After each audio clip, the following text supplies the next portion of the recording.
Olá, eu sou Paulo Henrique Schwalm e cumprimento a todos neste momento que estamos aqui para conversar um pouco sobre as nossas ações referentes à família, ao papel da família na escola. Vejam bem, é muito importante esta participação da família na escola para que possamos alinhar exatamente este trabalho que compete tanto à escola quanto à família.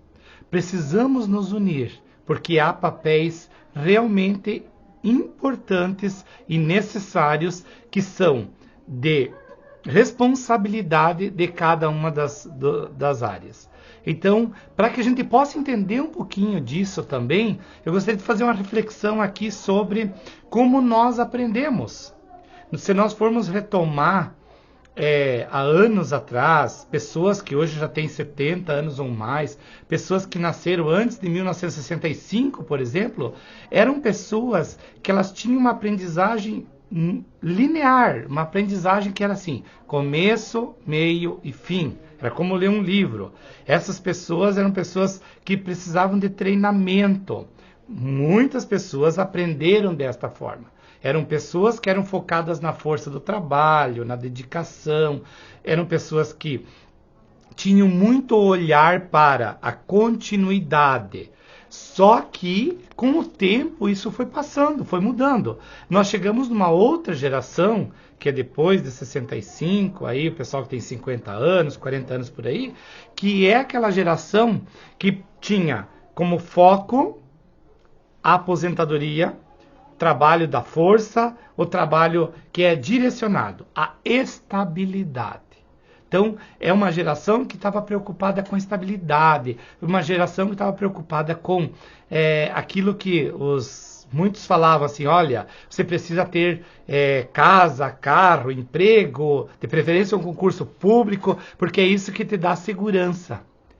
Este era o pensamento. E estas pessoas, elas têm um pouco de resistência a mudanças, porque é da prática deste momento, desta cultura e deste tempo. É uma geração que não se precipita em tomar decisões, que pensa, que analisa, que pondera, que tenta ser o mais equilibrada possível.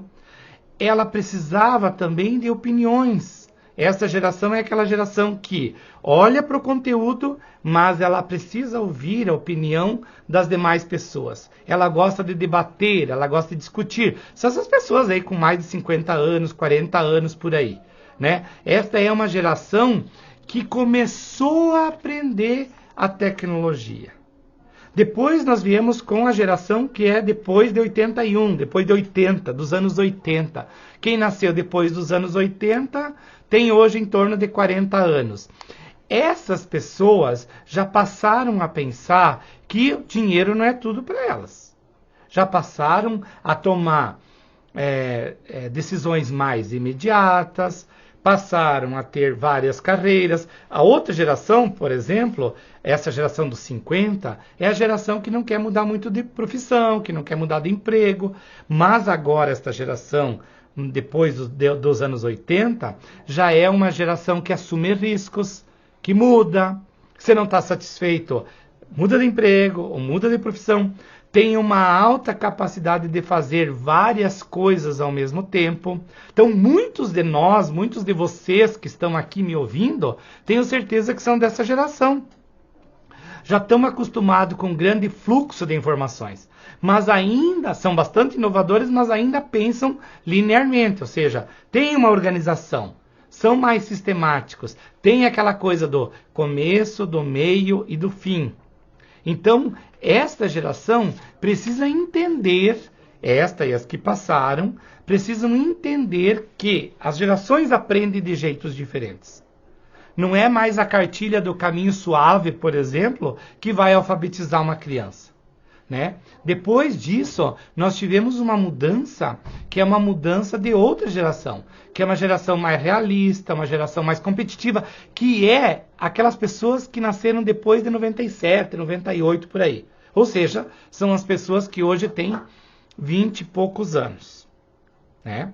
Que tem 20, que tem de 15, 16 anos a 20 e poucos, né? Que a gente chama de geração Z, que é uma geração que gosta muito de opiniões, de expor suas opiniões. Basta ver o quanto fazem sucessos digitais influencers. São pessoas que arriscam muito, mas são pessoas muito visuais para aprendizagem. Ou seja, aprendem mais através de vídeos, através de áudios, porque estão sempre conectados. Porque essas pessoas são aqueles que a gente considera os primeiros nativos digitais. Ou seja, são aqueles que nasceram, essa geração depois de 97 aí, dessas pessoas de 15 a 25 anos, são as pessoas que nasceram já com a tecnologia a toda, né? Então, ela é uma geração que valoriza muito a consciência coletiva. É uma geração que pensa bastante na sustentabilidade do mundo. É uma geração que consome muita informação do celular, que tem a informação na palma da mão. É uma geração que está atenta a tudo, desculpe.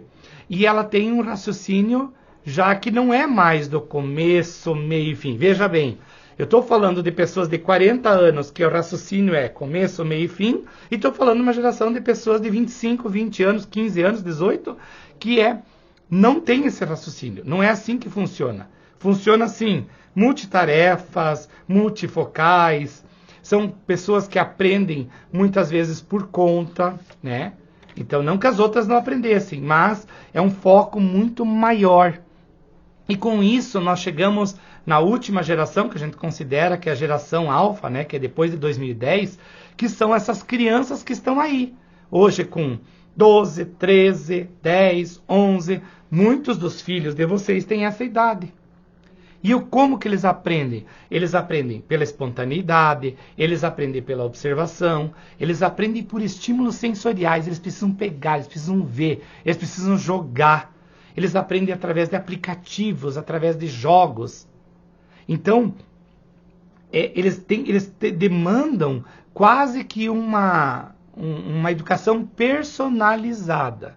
Se você tem 3 filhos, um é diferente do outro para educar. Se você tem 20 alunos numa sala de aula, um é diferente do outro. Vejam o nosso desafio, tentar entendê-lo, e ele também precisa entender que ele tem uma responsabilidade, ele tem um papel aí, né? E porque eles têm dificuldades hoje de prestar atenção, eles têm dificuldades de concentração. E nós, adultos, precisamos entender que nós aprendemos num modelo, quem é mais antigo aprendeu no outro modelo, e esta geração aprende num outro modelo. Continua sendo um raciocínio que não é linear, não é um raciocínio assim, nossa, é começo, meio e fim. Não, não é assim que eles funcionam. Eles precisam ter experiências, eles precisam sentir, eles precisam fazer, eles precisam observar, eles precisam estar atentos. Então, e principalmente, cada um tem um estilo, um jeito. E aí que entra a nossa sensibilidade como família de conversar com os nossos filhos, entendê-los e também fazê-los entender que na escola, muitas vezes, não tem como os professores atenderem um por um individualmente. É necessário que a gente consiga unir essas duas questões. Entender a individualidade de cada aluno, porém, nós temos que entender que existe toda uma grande equipe dentro de uma escola, que precisa ser atendida. Então, dentro da diversidade precisa ter a igualdade. A igualdade de condições, a igualdade de direitos, né? Por isso que eu preciso, se aquilo não me atrai, eu preciso entender que eu não posso atrapalhar o outro que atrai, né? São características diferentes que nós temos. Então nós precisamos pensar em estratégias diferentes para cada geração. Saber como elas aprendem. Conversar. Quais são os interesses? Existem inúmeras pesquisas que mostram que as gerações mais novas terão olhares diversos para profissões diferentes ao longo da vida. Diferente de pessoas que têm 50 anos ou mais, que entraram numa profissão e seguem até o final. A nossa juventude, ela vai pensar assim, Quem tem filho, por exemplo, em faculdade, já aconteceu isso. O novo ensino médio traz muito isso à tona. Hoje eu gosto de tal área. Daqui meio ano, não, mas isso não me interessa mais, eu estou interessado mais em outra área. Alunos que se inscrevem para a faculdade e querem lá fazer pedagogia, de repente com meio ano de aula eles pensam, mas acho que eu vou fazer farmácia.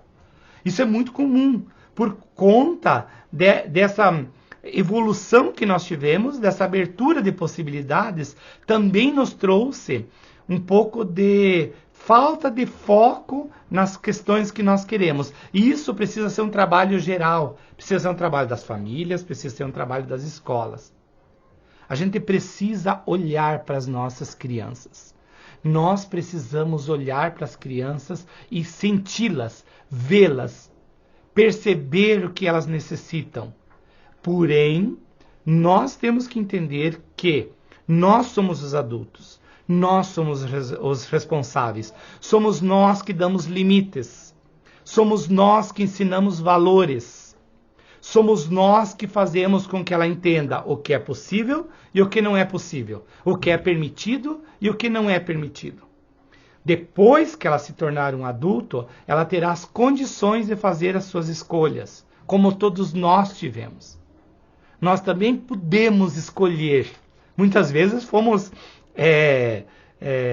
impulsionados por alguém para fazer escolhas. Mas nós temos que entender que, primeiro, nós fazemos pelas crianças e adolescentes o máximo de uma educação acadêmica e uma educação familiar e moral. Acadêmica na escola, aprender conteúdos, aprender responsabilidades, dar a base para que a criança e a adolescente escolham o que elas pretendem da vida. E isto junto com o que a família faz, com os ensinamentos da família, com a sabedoria dos pais, dos avós, dos responsáveis. Se eu sou responsável por uma criança ou por um adolescente, eu tenho que lembrar que quem tem mais sabedoria sou eu. Eu posso ter menos aprendizado acadêmico, ou seja, eu só estudei até o 6º ano, meu filho já está no ensino médio, não importa, você sempre vai ter mais tempo de vida, mais tempo de experiência, com isso você vai ter mais sabedoria. Então nunca diga, nossa, meu filho é muito mais inteligente do que eu. Ele tem o desenvolvimento das habilidades e das competências que cabem a ele, mas ele nunca vai ter a vivência e a experiência que você vai ter. Por isso nós precisamos ser firmes quando devemos ser firmes, ser amorosos quando precisamos ser amorosos. Da mesma forma, sempre que os pais forem conversar, marido, esposa, avó, avô, tio, tia, quem cuida das crianças, se você for ter algum tipo de conversa, que seja uma conversa mais séria, principalmente se houver desentendimentos, evite fazer isto na frente dos filhos, ou na frente das crianças. Tente utilizar ambientes neutros. Saia de casa, faça um chimarrão, vai tomar um parque, num lugar, vai fazer uma caminhada, ou vai em algum lugar que não seja dentro do teu lar. Para que não fique registrado dentro do teu lar esses desentendimentos, muitas vezes agressões que podem ocorrer verbais, né? Lógico que a física nem pensar, mas cuide, observe, para que você não tenha influências negativas sobre as crianças e para que elas não percebam que há muitas vezes desentendimentos em relação à forma de tratá-los. Então, nós temos que sempre cuidar e também nunca devemos tomar decisões quando nós estivermos com medo, com raiva, com tristeza, ou muito alegres, ou muito afetivos. Que às vezes a gente pode tomar a decisão que não é a tão equilibrada.